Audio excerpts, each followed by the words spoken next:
La lluvia caía con fuerza sobre las calles empedradas de Ciudad de México, convirtiendo el asfalto en un espejo resbaladizo que reflejaba las luces neón de los puestos de comida y las farolas parpadeantes.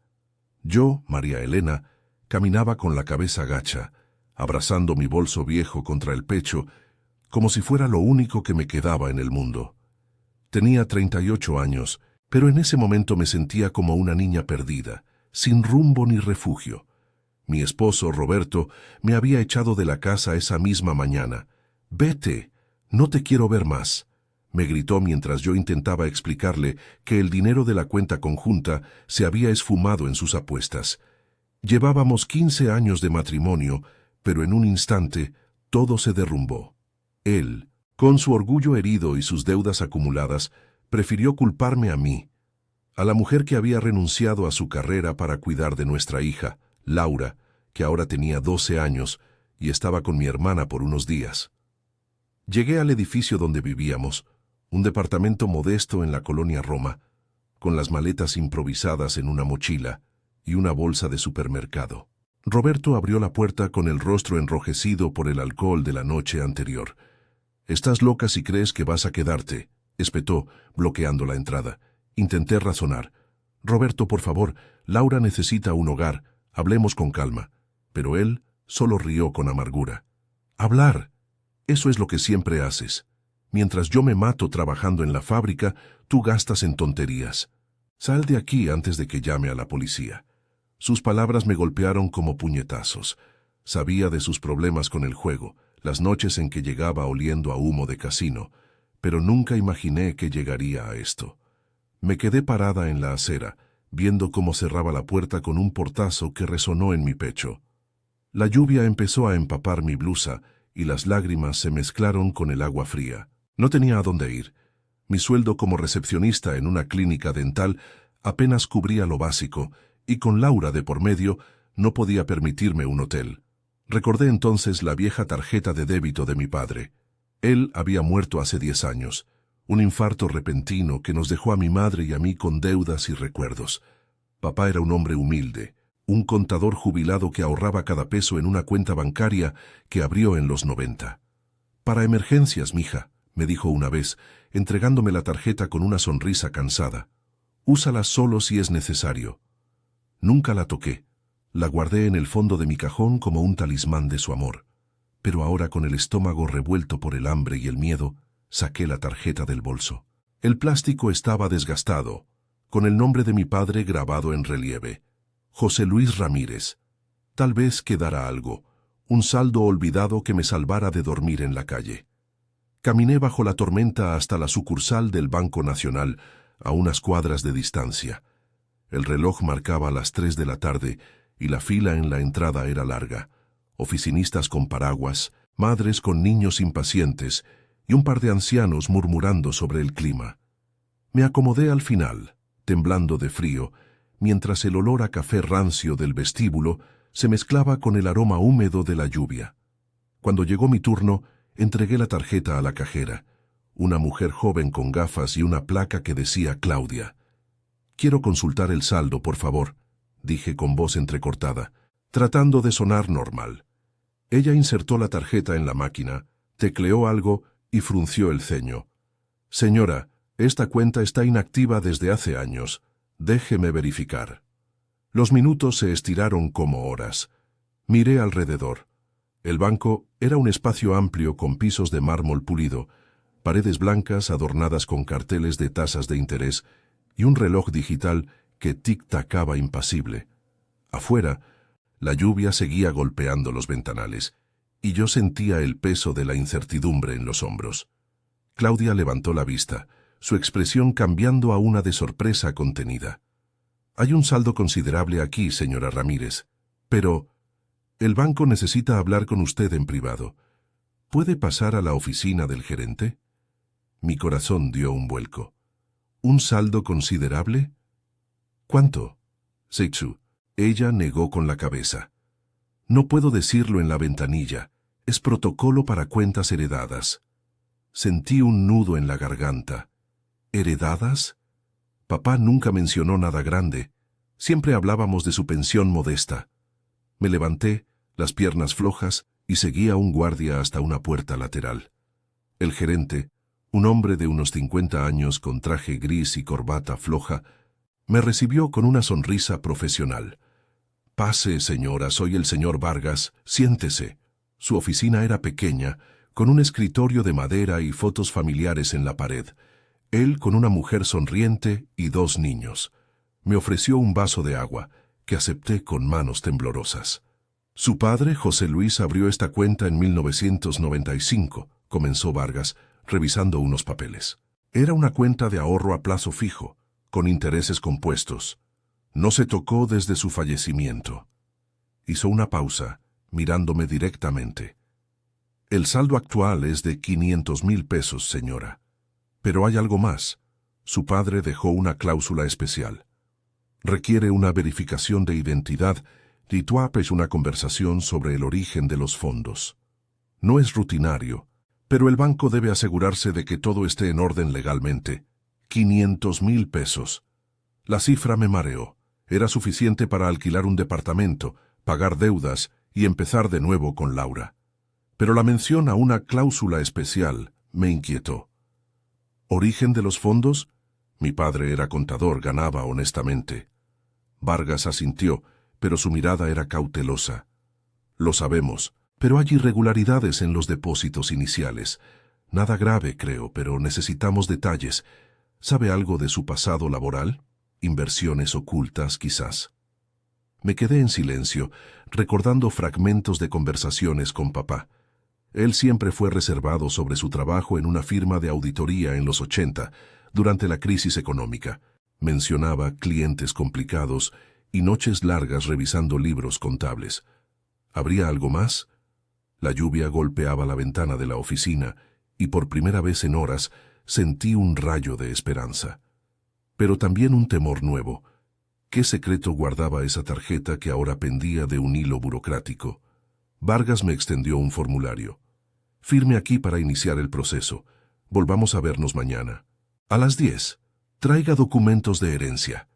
Salí del banco con la mente revuelta, la tarjeta de vuelta en mi bolso. La calle estaba anegada y el tráfico rugía con bocinas impacientes. Llamé a mi hermana para contarle lo básico. Encontré algo de papá. Puedo quedarme contigo unos días más. Su voz al otro lado fue un bálsamo. Claro, María. Ven ya. Laura te extraña. Caminé hacia el metro. El agua salpicando mis zapatos gastados. Por primera vez el futuro no parecía tan oscuro, pero esa conversación privada en el banco, ¿qué revelaría sobre mi padre y sobre mí, ahora que todo lo que conocía se había desmoronado? La noche cayó sobre la Ciudad de México como un manto pesado, con el cielo aún cargado de nubes grises que amenazaban más lluvia. Llegué al departamento de mi hermana en la colonia Condesa, un edificio viejo pero acogedor, con balcones llenos de macetas y el aroma a tacos de la taquería de la esquina flotando en el aire. Rosa me abrió la puerta con los brazos abiertos, su rostro redondo iluminado por la luz cálida del pasillo. «María, entra, estás empapada. Laura está en su cuarto haciendo tarea». La abracé fuerte, sintiendo el calor de su cuerpo contra el mío, y por un momento el nudo en mi pecho se aflojó. Rosa, 2 años mayor que yo, siempre había sido el pilar de la familia. Viuda desde que su esposo murió en un accidente de camión hace 5 años, criaba sola a su hijo adolescente, mientras trabajaba como enfermera en un hospital público. Entramos a la sala, un espacio modesto con muebles de segunda mano y fotos de la familia en las paredes. Papá en su juventud, con bigote espeso y sonrisa tímida. Mamá en su boda, radiante en un vestido blanco. Laura salió corriendo del cuarto contiguo, su coleta deshecha y los ojos grandes llenos de preocupación. «Mami, ¿por qué no me dijiste que venías? ¿Papá está enojado otra vez?» La tomé en brazos, inhalando el olor a shampoo de fresa de su cabello. Tenía 12 años, pero en ese abrazo parecía tan frágil como cuando era bebé. «Todo va a estar bien, mi amor. Solo necesito unos días aquí con la tía Rosa». No le conté lo de Roberto. No quería que su mundo se rompiera más. Cenamos juntas, frijoles refritos, tortillas calientes y un poco de queso fresco que Rosa había comprado en el mercado. La conversación giró en torno a lo trivial, el colegio de Laura, el clima loco de la ciudad, pero yo sentía el peso de lo no dicho, como una sombra en la mesa. Esa noche, acostada en el sofá cama improvisado, no pude dormir. La lluvia repiqueteaba contra la ventana, un ritmo constante que me llevaba de vuelta a recuerdos de papá. Lo veía en la cocina de nuestra casa en Iztapalapa, contando monedas con paciencia infinita, explicándome cómo equilibrar un presupuesto. La vida es como un libro contable, mija. Todo entra y sale, pero hay que mantener el balance. Nunca hablaba de su trabajo en esa firma de auditoría durante los 80. Solo mencionaba cifras complicadas y clientes que no siempre jugaban limpio. ¿Qué irregularidades habría en esa cuenta? ¿Algo ilegal que pudiera complicar mi herencia? El sueño llegó a pedazos, interrumpido por el ruido de los autos en la avenida Insurgentes y el temor de que esa esperanza frágil se evaporara. Al día siguiente, el sol asomó tímido entre las nubes, tiñendo las calles de un dorado polvoriento. Dejé a Laura con Rosa y tomé el metro hasta el centro, apretujada entre oficinistas con maletines y vendedores ambulantes. El Banco Nacional bullía de actividad. Colas serpenteantes, el zumbido de impresoras y el olor a tinta fresca mezclado con el café de las máquinas expendedoras. Llegué puntual a las 10, con el acta de defunción de papá, mi identificación y un viejo certificado de nacimiento que encontré en el fondo de mi bolso. El señor Vargas me esperaba en su oficina con una carpeta gruesa sobre el escritorio y una expresión más seria que el día anterior. «Buenos días, señora Ramírez. Gracias por venir. Siéntese, por favor». Me ofreció café que rechacé. Mi estómago era un nudo de nervios. Revisó mis documentos con cuidado, asintiendo mientras los fotocopiaba. Todo en orden con la identidad. Ahora, ya hablemos de la cuenta. Abrió la carpeta, mostrando extractos amarillentos con fechas de los 90. Su padre depositó inicialmente una suma significativa en 1995. 200,000 pesos de la época, equivalentes a unos 15,000 actuales ajustados por inflación. Luego los intereses se acumularon sin tocarse. Pero el origen, aquí está el detalle. Me pasó una hoja con anotaciones a mano, la letra pulcra de papá. Estos fondos provienen de una liquidación de una empresa cliente, una constructora mediana que quebró durante la crisis del tequila en 1994. Su padre era el auditor externo y detectó irregularidades. Evasión fiscal menor, nada penal. Pero el dueño, un tal don Emilio Salazar, prefirió un acuerdo extrajudicial. Le pagó a su padre una bonificación por silenciar el asunto. Digamos de manera discreta. Mi boca se secó. ¿Silenciar? ¿Quieres decir que papá encubrió algo? Vargas levantó las manos en un gesto conciliador. No, señora. Fue legal en su momento. Muchos contadores lo hacían para evitar quiebras totales. Pero ahora, con las nuevas regulaciones de la CNBV, el banco debe reportar cualquier fondo con origen dudoso para evitar lavado de dinero. No es que usted sea culpable, pero necesitamos una declaración jurada confirmando que no hay reclamos pendientes. Y hay un posible heredero colateral, un primo de su padre que vive en Guadalajara. Podría disputar la cuenta si se entera. El aire en la oficina se sintió más pesado, como si las paredes se cerraran. Recordé a papá tosiendo en sus últimos días, murmurando sobre deudas del pasado que no quería que cargáramos. Había aceptado ese dinero sucio para darnos seguridad. Lágrimas picaron en mis ojos, pero las contuve. No sabía nada de esto. Solo quiero usarlo para mi hija, para empezar de nuevo. Vargas suspiró, ajustándose la corbata. Entiendo, firmaremos la declaración hoy, pero el proceso toma una semana para la revisión legal. Mientras, no puede retirar nada. ¿Tiene algún contacto de ese don Emilio? Podría ayudar a aclarar. Negué con la cabeza. El nombre no me sonaba. Solo sé que papá era honesto. Haré lo que sea. Salí del banco con la declaración en mano, el sol ahora abrasador reflejándose en los charcos de la banqueta.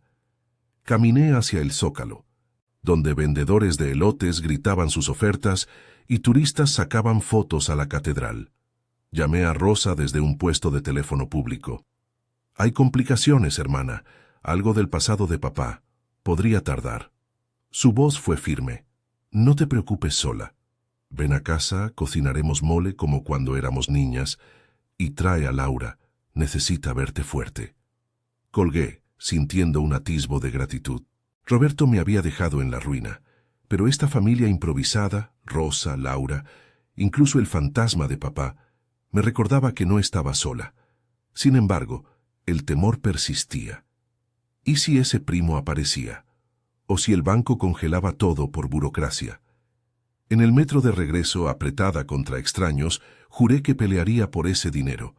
No por venganza contra Roberto, sino por Laura, por el futuro que merecíamos.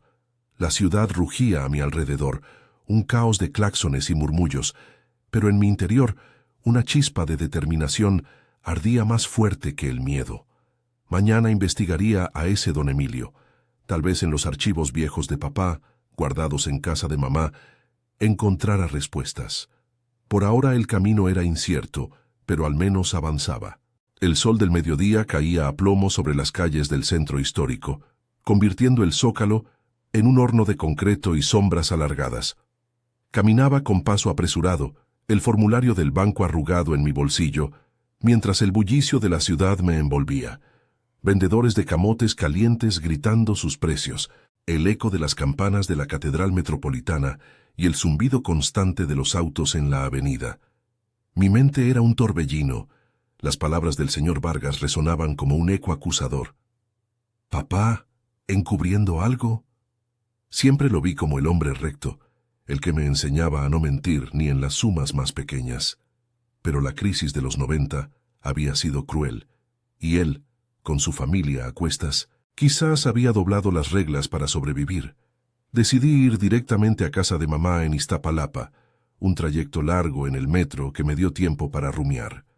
El vagón estaba atestado, cuerpos sudorosos presionados unos contra otros, el olor a metal caliente y perfume barato flotando en el aire viciado. Me aferré a la barra, sintiendo el vaivén del tren como un latido irregular en mi pecho. Mamá, con sus 72 años, vivía sola en la casita que papá compró en los 70. Paredes de bloc pintadas de amarillo desvaído, un patio trasero con limoneros y el altar a la Virgen de Guadalupe en la sala. Ella era el guardián de los recuerdos, de las cajas polvorientas que papá dejó en el sótano. Llegué sudando, el sol quemando mi nuca. Mamá abrió la puerta con su delantal floreado, el cabello gris recogido en un moño desordenado. «María Elena, ¿qué te trae por aquí tan de repente?» «Entra, hija, está un calor del demonio». La abracé, inhalando el aroma familiar a jabón y guisados. Su casa era un refugio de orden modesto. La cocina con ollas relucientes, la mesa de formica cubierta de un mantel de hule y fotos nuestras en la pared, sonrientes en tiempos mejores. Le conté lo del banco, omitiendo los detalles turbios al principio. Encontré la cuenta de papá, 500,000 pesos, mamá, pero hay algo, irregularidades de su trabajo. Sus ojos se nublaron y se sentó pesadamente en la silla, las manos temblando al servirnos agua de Jamaica fría. «Ay, mija, tu padre era un santo, pero la vida lo apretó fuerte en esos años. Ven, bajemos al sótano». Guardé todo lo que dejó. El sótano era fresco y oscuro, iluminado por una bombilla colgante que parpadeaba. Cajas apiladas contra las paredes húmedas, etiquetadas con la letra precisa de papá. Documentos fiscales, 1980, 1995. Revolvimos en silencio, el polvo levantándose en nubes que nos hacían toser. Encontré una carpeta gruesa con el nombre Salazar Construcciones, garabateado en la tapa. Dentro, facturas amarillentas, contratos y una carta manuscrita de papá a sí mismo, como un diario contable. «Lee esto», dije, pasándosela a mamá. Ella ajustó sus gafas, la voz quebrada al leer en voz alta. 15 de marzo de 1994. Reunión con don Emilio. Detecté desvíos en cuentas por 500,000 pesos. Propuso acuerdo. Bonificación de 200,000 a mi nombre por auditoría favorable. Acepté. La quiebra afectaría a 50 familias. No es robo, es supervivencia. Dios me perdone. Mamá dejó la carta, lágrimas rodando por sus mejillas arrugadas. Nunca me lo contó todo. Trabajaba hasta la medianoche, llegaba exhausto. Decía que era por nosotras, por darte estudios, mija. La abracé sintiendo su fragilidad como un recordatorio de lo rápido que se escurría el tiempo. Papá había cargado ese secreto solo y ahora recaía en mí. Subimos a la cocina, donde mamá preparó café negro, fuerte como sus convicciones.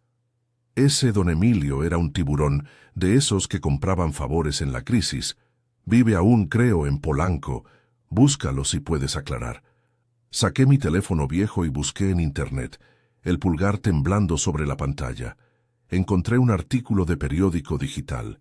Emilio Salazar, exempresario filántropo controvertido. Tenía 80 años, retirado, pero con una fundación para damnificados. Su número de contacto estaba allí, para donaciones. Dudé, el corazón latiéndome en la garganta. ¿Llamarlo? ¿Exponer el pasado de papá? Pero el banco necesitaba pruebas, y yo un futuro para Laura. Marqué, el tono de llamada un pitido ensordecedor en el silencio de la cocina. Una secretaria respondió, «Fundación Salazar, ¿en qué puedo ayudarle?» Expliqué vagamente, «Necesito hablar con el señor Emilio sobre un asunto antiguo, de los 90, con José Luis Ramírez». Hubo una pausa y luego, «El señor Salazar la recibirá mañana a las 4 en su oficina en Polanco». ¿Su nombre? María Elena Ramírez, hija de José Luis. Colgué, las manos frías de sudor. Mamá me tomó la mano. «Sé fuerte, como tu padre. Él te quiso proteger, no mancharte». De regreso en casa de Rosa esa tarde, el cielo se había nublado de nuevo, con vientos que arrastraban hojas secas por la avenida. Laura me esperaba en la puerta con un dibujo en la mano, una casa con 3 figuras sonrientes. «Para ti, mami, para que no estés triste». La besé en la frente, el papel crujiendo en mi bolsillo. Rosa preparaba la cena, el aroma a mole poblano llenando el aire, un ritual que nos unía desde niñas. Cenamos en la mesa pequeña, Laura parloteando sobre su escuela, Rosa contando anécdotas del hospital para aligerar el ambiente. Hoy salvé a un niño de una fiebre alta. La familia lloraba de gratitud. Su fuerza me inspiraba. Ella había reconstruido su vida tras la muerte de su esposo, sin quejarse. Después de acostar a Laura, le conté a Rosa todo: la carta, don Emilio, el temor al primo de Guadalajara. Ella escuchó, removiendo el mole con una cuchara de madera. «No estás sola en esto, María. Mañana te acompaño a Polanco si quieres. Roberto fue un idiota, pero tú eres más que sus errores. Y papá, él te dejó eso por una razón». Sus palabras fueron un bálsamo, disipando parte del miedo. Esa noche, en el sofá cama, el viento aullando fuera, soñé con papá. Su rostro sereno, extendiendo la tarjeta como una promesa. Desperté con determinación renovada. Mañana enfrentaría a don Emilio, aclararía el pasado y aseguraría el dinero, no por riqueza, sino por la estabilidad que Laura merecía. La ciudad dormía inquieta, pero yo por primera vez sentía que el equilibrio se inclinaba a mi favor. Al día siguiente, el tráfico de Polanco era un caos de autos lujosos y peatones elegantes. El contraste con mi blusa sencilla y zapatos gastados me hizo sentir fuera de lugar. La oficina de la fundación ocupaba un edificio moderno de vidrio, con fuentes en el lobby y arte abstracto en las paredes. La secretaria me guió a un ascensor silencioso hasta el último piso. Don Emilio Salazar me esperaba en una sala amplia, con ventanales que daban a los jardines de Chapultepec. Era un hombre enjuto, con cabello blanco peinado hacia atrás y ojos astutos bajo cejas espesas. Vestía un traje impecable, pero su voz era ronca, marcada por años de cigarros. «Señora Ramírez, siéntese. ¿Café o prefiere algo más fuerte?» Decliné sentándome en el sofá de cuero. «Vengo por la cuenta de mi padre de 1995. El banco pregunta por el origen». Él sonrió, una curva astuta en los labios. «José Luis. Un buen hombre, discreto. Ese acuerdo nos salvó a ambos en la crisis. No fue corrupción, solo pragmatismo. Firmé papeles. Todo legal entonces. Sacó un cajón y extrajo un sobre viejo. Aquí está mi declaración notariada. Diga al banco que no hay reclamos, y si necesita más, la fundación puede ayudar. Discretamente. Sus ojos escanearon mi rostro, calculadores. Problemas familiares, la vida da vueltas. Le conté lo básico, el divorcio inminente, Laura, la necesidad. No por lástima, sino para humanizarlo. Él asintió, la expresión suavizándose. La viudez y las deudas, conozco eso. Tome esto como cierre. Me entregó el sobre y un cheque de 10,000 pesos por molestias. Salí con el pecho aliviado, el sol filtrándose entre los rascacielos. Llamé al banco desde la calle. Tengo la declaración de don Emilio. ¿Podemos acelerar? Vargas prometió revisarlo esa semana. Por primera vez, el futuro parecía tangible. Un departamento propio, Laura en una escuela mejor, un nuevo comienzo. Pero en el metro de regreso, mi teléfono vibró. Un número desconocido. Soy el primo de tu padre de Guadalajara. Escuché del banco. Esa cuenta es mía por derecho, nos vemos pronto. El mensaje me heló la sangre. El obstáculo no había terminado. Ahora la familia se interponía. Rosa me esperaría en casa, lista para planear. Juntas lo resolveríamos. La determinación ardía, más fuerte que el miedo. El viento del atardecer azotaba las avenidas de la colonia Condesa, llevando consigo el aroma salado de la lluvia inminente y el humo de los escapes de los autos atascados en el tráfico. Llegué al departamento de Rosa con el teléfono aún caliente en la mano, el mensaje del primo de papá grabado en mi mente como una sentencia. Rosa, hay problemas. Un primo de Guadalajara dice que la cuenta es suya. Ella dejó el trapo de cocina sobre la mesa, su rostro endureciéndose en una máscara de preocupación práctica. Laura jugaba en el piso con sus muñecas, ajena al torbellino que nos rodeaba, pero yo sentía su mirada inocente como un recordatorio de por qué no podía rendirme. Nos sentamos en la sala, bajo la luz amarillenta de la lámpara que parpadeaba con el viento.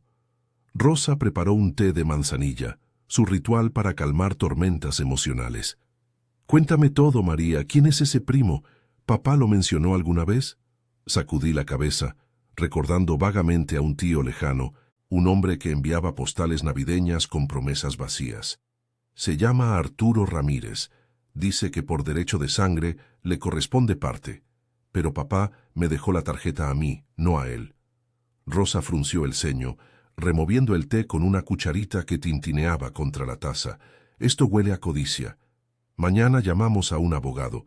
Conozco a uno en el hospital, un amigo de un colega. No pagará mucho, y con la declaración de don Emilio podemos pelear. Esa noche, el sueño fue un lujo esquivo. El viento aullaba contra las ventanas, y yo me revolcaba en el sofá cama, imaginando escenarios peores. El banco congelando todo, Arturo apareciendo con papeles falsos, Laura preguntando por qué no teníamos casa propia. Al amanecer, el cielo se aclaró en un azul pálido, y el sol filtraba rayos polvorientos por las cortinas. Desayunamos huevos revueltos con tortillas, Laura parloteando sobre un proyecto escolar, mientras Rosa y yo intercambiábamos miradas cómplices. «Ve al banco primero, confirma el estatus», me dijo ella, entregándome una lista de contactos. «Y no te preocupes sola, soy tu hermana, no tu niñera». El trayecto al centro fue un caos habitual. El metro abarrotado, con el hedor a sudor y fritanga del desayuno de los pasajeros, el traqueteo de los rieles como un pulso acelerado. En el Banco Nacional, el señor Vargas me recibió con una expresión cansada, ojeras marcando su rostro bajo la luz fluorescente de la oficina. «Señora Ramírez, la declaración de Salazar llegó, es sólida. Confirma que los fondos son limpios bajo las leyes de entonces. Pero el primo nos contactó ayer. Presentó un testamento parcial de su abuelo, alegando herencia colateral». Mi estómago se revolvió, como si el piso de mármol se inclinara. «¿Pueden detenerlo? Papá me designó heredera implícitamente». Vargas revisó su computadora, tecleando con dedos rápidos. «Legalmente sí. La cuenta está a nombre de su padre, y usted es la beneficiaria directa por parentesco, pero necesita un notario para contrarrestar. Tenemos 7 días antes de que inicie un litigio formal. Salí con una copia de los documentos, el sol ahora abrasador calentando el asfalto, hasta que ondulaba como un espejismo. Llamé al abogado que Rosa recomendó, un tal licenciado Morales, desde un café en el Zócalo. El bullicio de palomas y vendedores de globos me rodeaba, pero su voz al teléfono fue un ancla, ronca, experimentada, con acento chilango puro. Venga a mi oficina en La Merced, a las 2, traiga todo. Estos casos de herencias son comunes. La codicia familiar destruye más que el dinero. Colgué sintiendo un hilo de esperanza. Caminé por las calles empedradas, el aroma a tamales de olla flotando desde un puesto ambulante, y por primera vez en días, permití que una sonrisa asomara. Mamá tenía razón. Papá me había dejado esto por una razón, no para que lo perdiera en batallas ajenas. La oficina de Morales era un cuchitril en un edificio viejo, con pilas de expedientes amarillentos y un ventilador que zumbaba como un insecto furioso. Era un hombre de unos 60, con bigote gris y corbata aflojada, oliendo a cigarro apagado. Revisó los papeles con ojos entrecerrados, asintiendo mientras sorbía un café de termo. «Esto es pan comido, señora. El testamento del abuelo es de 1970, obsoleto. Su padre actualizó la cuenta en 1995, sin mencionar colaterales. Redactaré una contrademanda. Arturo se retractará cuando vea los costos». Me cobró 500 pesos por la consulta, un precio justo que pagué con el cheque de don Emilio. Y un consejo: confronte al primo. A veces, una llamada familiar resuelve más que un juez. Esa tarde, con el corazón latiéndome en las sienes, marqué el número de Arturo. El teléfono sonó 3 veces antes de que respondiera una voz grave, con acento tapatío. «Sí, ¿quién habla?» «Soy María Elena, sobrina de su primo José Luis. Sobre la cuenta». Él interrumpió, agresivo. «Escuché del banco. Esa plata es de la familia Ramírez, no solo de tu papá. Él se la llevó todo, y ahora yo reclamo mi parte. Tengo derechos». Respiré hondo, recordando las palabras de Rosa. «Sé fuerte. Tío Arturo, papá me dejó esto para mi hija. No es codicia, es supervivencia. El abogado dice que no tiene base. ¿Por qué no hablamos como familia? Mamá aún vive, pregúntele». Hubo un silencio largo, roto solo por su suspiro ronco. «Tu abuelo me prometió algo en su lecho de muerte, pero si José Luis te lo dio, quizás sea tuyo. No quiero pleitos, Guadalajara está lejos. Retiro la demanda si me envías detalles del banco». Colgué temblando, lágrimas de alivio brotando. No era victoria total, pero un paso. De regreso en casa de Rosa, el atardecer pintaba el cielo de naranjas y púrpuras, el viento calmado como si la ciudad exhalara. Laura corrió a abrazarme, y Rosa preparó pozole con limón y rábanos, el vapor subiendo en espirales reconfortantes. Le conté todo alrededor de la mesa, el caldo caliente calmando el frío residual en mis huesos. «Lo resolviste, María. Eres más lista de lo que crees». Esa noche llamé a Roberto por primera vez desde el portazo. Su voz era áspera, ebria quizás. «¿Qué quieres?» «Nada tuyo, solo que sepas que Laura está bien, y yo también. No vuelvas a contactarnos». Colgué, sintiendo el peso levantarse como niebla disipada. Una semana después, el banco liberó los fondos. 500,000 pesos en mi cuenta nueva. Un monto modesto pero transformador. Alquilé un departamento pequeño en la Narvarte, cerca de la escuela de Laura, con balcón y vista a un parque donde jugábamos al atardecer. Rosa visitaba los fines de semana, trayendo guisos y risas. Mamá, con sus historias de papá, nos unía en gratitud. Arturo no volvió a llamar. Quizás el orgullo familiar pesó más que la avaricia. Mirando a Laura dormir esa primera noche en nuestro nuevo hogar, la lluvia suave golpeando la ventana, supe que había crecido. De mujer echada a la calle a madre guerrera, el pasado de papá no era una carga, sino un puente. La Ciudad de México rugía afuera, eterna e impredecible, pero en mi interior el balance finalmente cuadraba.